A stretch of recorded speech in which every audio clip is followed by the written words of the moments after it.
Hello दोस्तों, स्वागत है आपका इस नए वीडियो में। हम लोग पिछले वीडियो में पढ़े थे कोशिका के बारे में, थोड़ा सा इंट्रोडक्शन लिए थे हम लोग। बट इस वीडियो में हम आप लोग बताएंगे कोशिका के आगे आगे के बारे में भी कुछ बताएंगे।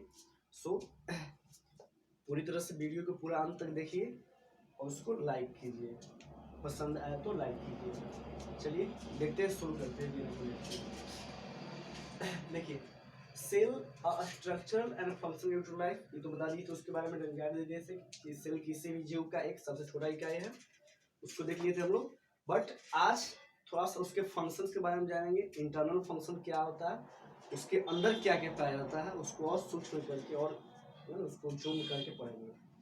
तो एक मान लीजिए कि उस दिन तो हम सीधे गोल बना दिए थे, बट उसके संरचना एक्चुअल में ऐसे होता है। ये आपका जो अंदर की तरफ मुड़ा हुआ स्ट्रक्चर है, इसको आप विलाई बोल सकते हैं। विलाई, जिसको हम लोग हिंदी में बोलते हैं रसांकुर। इंग्लिश नाम विलाई है, बट हिंदी में इसको बोलते हैं रसांकुर। कोशिका झिल्ली के बारे में जान गए थे कि कोशिका झिल्ली किसी भी जीव का जो सबसे जंतु कोशिका जो होता है, एनिमल सेल, उसका सबसे आउटर मोस्ट लेयर है, उसको बोलते हैं आप सेल मेम्ब्रेन बोल सकते हो, या फिर उसको बोलते हैं प्लाज्मा मेम्ब्रेन। तो प्लाज्मा मेम्ब्रेन यानी इंग्लिश हो गया आपका प्लाज्मा मेम्ब्रेन बोलिए, सेल मेम्ब्रेन बोलिए, दोनों इंग्लिश हो गया वर्ड। हिंदी में इसको कोशिका झिल्ली बोलते हैं। तो उस दिन हम जानकारी ले लिए थे कि जो कोशिका झिल्ली होता है वो लिपिड और प्रोटीन से मिलकर बना होता है। लिपिड प्लस प्रोटीन से मिलकर बना होता है, यानी कि we can say that cell membrane is made up of lipid and protein।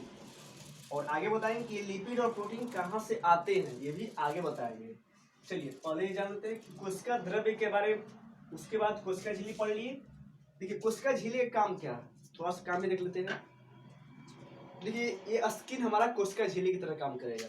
जैसे कि ये क्या है, एक पार्टियली जिसको बोलते हैं पार्टियली प्लाज्मा मेम्ब्रेन जिसको बोल सकते हैं, पार्टियली प्लाज्मा मेम्ब्रेन मतलब अर्ध पारगम्य झिल्ली है। तो इसे करने का मतलब ये हुआ कि इससे कुछ ही पदार्थ अंदर जाएंगे तथा कुछ ही पदार्थ बाहर आएंगे। जैसे कि ये स्किन है, इससे आप जो इसमें जो तेल वगैरह लगाते हैं तो वही सब अंदर जाएगा और इससे पसीना ही बाहर निकलेगा। ये पेंसिल या पेन इसके अंदर नहीं जा सकता है। तो इसको बोलते हैं पार्शियली प्लाज्मा मेम्ब्रेन, यानी कि अर्ध पारगम्य झिल्ली या फिर चयनात्मक पारगम्य झिल्ली, कुछ चुने हुए पदार्थ जाएंगे। तो ये तो हो गया था आपका प्लाज्मा झिल्ली या कोशिका झिल्ली इसको बोलते हो गया था। आगे पढ़ेंगे कोशिका द्रव्य के बारे में, जिसको हम साइटोप्लाज्म बोलते हैं। ध्यान देखिए, कोशिका को तीन भाग बांटते हैं, कोशिका झिल्ली और कोशिका द्रव्य और केंद्रक। तो ये हो गया केंद्रक, ये हो गया कोशिका झिल्ली, और इसमें जो आ गया इसको बोलते हैं कोशिका द्रव्य। तो कोशिका द्रव्य के अंदर ये जो तुम्हारा आपका है, यानी कि ये जो क्या है, कोशिका झिल्ली और केंद्रक के बीच में जो भी पदार्थ मिलेंगे लसलसा टाइप का, उसको बोलते हैं लोग कोशिका द्रव्य। वो कोशिका द्रव्य कहलाता है। अब कोशिका द्रव्य किससे मिलकर बना होता है जी? तो कोशिका द्रव्य इसमें से कुछ लिक्विड रहता है, जिसको प्रोटीन टाइप का कुछ लिक्विड होता है, सलाइवा होता है, उसमें बहुत सारा रहता है जो उसको प्रोटेक्ट करता है ना, जो प्रोटेक्ट करता है इस सभी को। बट ये सब जो कुछ दिखाई दे रहा है मांस का बना हुआ, इसको बोलते हैं कोशिकांग। क्या बोलते हैं इसको? कोशिकांग बोलते हैं इसको। तो हम लोग एक एक करके सभी कोशिकांग के बारे में जानेंगे। तो पहला चीज हम लोग पहला पढ़ते हैं अंतःपर्दवी जालिका, यानी कि एंडोप्लाज्मिक रेटिकुलम, शॉर्ट में इसको ईआर कहते हैं। ई से एंडोप्लाज्मिक, आर से रेटिकुलम। अब आपका अंतःपर्दवी जालिका को और जूम करके देखा गया इसमें, तो पाया गया कि अंतःपर्दवी जालिका दो तरह के पाए जाते हैं। एक होता है चिकनी अंतःपर्दवी जालिका और एक होता है खुरदारी अंतःपर्दवी जालिका। अब ये क्या है सर, उसको तुरंत देख लेते हैं। उसको जूम करके देखा गया तो कुछ कुछ के ऊपर कुछ रुखड़े रुखड़े टाइप के कुछ कुछ कण मौजूद होते हैं, और कोई कोई पूरी तरह से चिकना होता है। तो रुखड़े और ये चिकना, ये रुखड़ा पर्दवी जालिका और खुरदरी हो गई, और ये हो गया चिकना यानी स्मूथ। सो ये हो गया। अब उसको ना और जूम करके देखा गया तो ये जो छोटे छोटे दाने कण के रूप में पाए जाते हैं बाबू, इसको बोलते हैं हम लोग राइबोसोम। इसका राइबोसोम नाम दिया गया। क्या नाम दिया गया? राइबोसोम नाम दिया गया, राइबोसोम। चलिए इसके पहले भी कुछ और जान लेते थोड़ा सा बेसिक बात।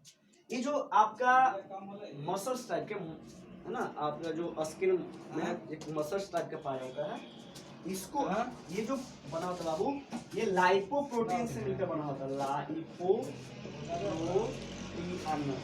यानी कि ये जो आपका एंडोप्लाज्मिक ये वाला है, तो ये लाइपोप्रोटीन से मिलकर बना होता है। फर्स्ट ऑफ ऑल थोड़ा सा बता दें, ये भी जानकारी दे दें कि सबसे पहले जो निर्माण होता है वो चिकनी अंतःपर्दवी जालिका का ही निर्माण होता है। सबसे पहले चिकनी अंतःपर्दवी जालिका का निर्माण होता है।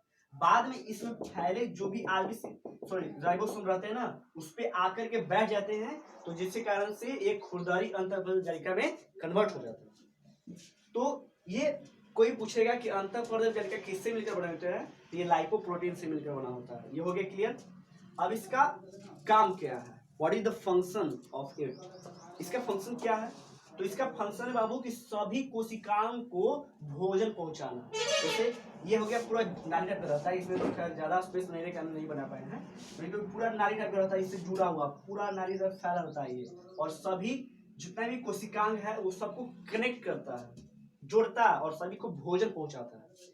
तो ये हो गया। अब इस पे जो आपका पाया जाता है राइबोसोम,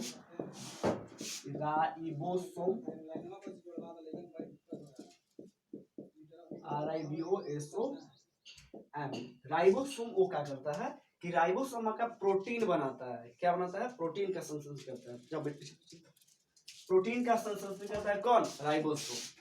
इसलिए इसको हम लोग प्रोटीन की फैक्ट्री भी कहते हैं, फैक्ट्री। तो ये आपका जो है ना, ये आपका कंपटीशन में पूछा जाता है कि प्रोटीन की फैक्ट्री किससे करते हैं, तो आप बोल दीजिएगा राइबोसोम। क्यों? क्योंकि जो प्रोटीन है ना बाबू, इसी में बनता है ना, राइबोसोम में ही प्रोटीन बनता है। और राइबोसोम में प्रोटीन कैसे बनता है राइबोसोम में? तो इसके अंदर बाबू आरएनए पाया जाता है। आरएनए का संश्लेषण केंद्रिका में होता है, और केंद्रिका देखिए आगे बताएंगे आप लोगों को, केंद्रिका में आरएनए का संश्लेषण होता है, और वो भी एक केंद्रक झिल्ली के माध्यम से बाहर निकलता है, जो राइबोसोम के अंदर है ना एक रिएक्शन करके प्रोटीन बनाता है। तो इसलिए इसको प्रोटीन की फैक्ट्री कहेंगे राइबोसोम, क्योंकि प्रोटीन का निर्माण इसी के अंदर होता है। अब इसको और जूम करके इसको देखा गया तो कुछ राइबोसोम एक गुच्छा के रूप में कोशिका द्रव्य में फैले रहते हैं। जैसे यहाँ हो गया, अब यहाँ भी कुछ मिल जाएंगे, यहाँ रह जाएंगे, कुछ यहाँ मिल जाएंगे तो यहाँ रह जाएंगे। तो इस सबको बोला गया पॉलीसोम। इसको बोला गया पॉलीसोम, या बोलते हैं पॉलीराइबोसोम। तो इसका अन्य नाम जो गुच्छों के रूप में पाए जाते हैं, गुच्छों के रूप में जो रहते हैं उसको बोलते हैं पॉलीसोम, या फिर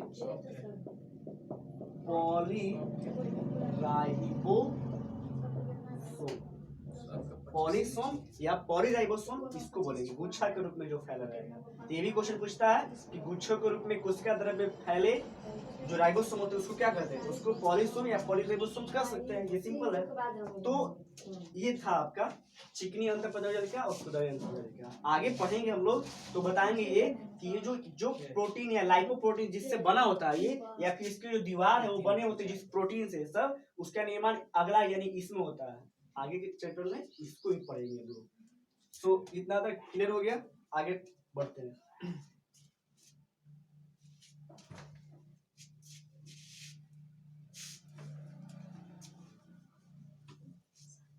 चलो दूसरा हम लोग लेते हैं इसमें, तो दूसरा ये लेते हैं इसका, ये इसको बोलते हैं हम लोग गोल्जी काय। इसको गोल्जी काय बोलते हैं, यानी कि गोल्जी अपैरेटस, GOLGI